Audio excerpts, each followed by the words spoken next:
Hi అండి అందరికీ. అయితే ఈ వీడియోలో నేను ఇంట్లోనే ఐస్ క్రీమ్ ఎలా ప్రిపేర్ చేయాలి అనేది చూపిస్తాను. చూడండి, నచ్చితే కనుక మీరు కూడా ఒకసారి ట్రై చేయండి.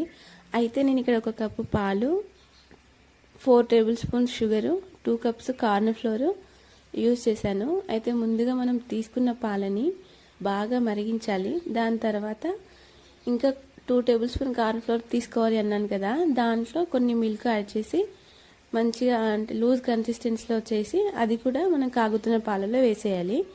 దాని తర్వాత మనం ఇక్కడ 4 టేబుల్ స్పూన్ షుగర్ తీసుకున్నాను, అది కూడా యాడ్ చేశాను.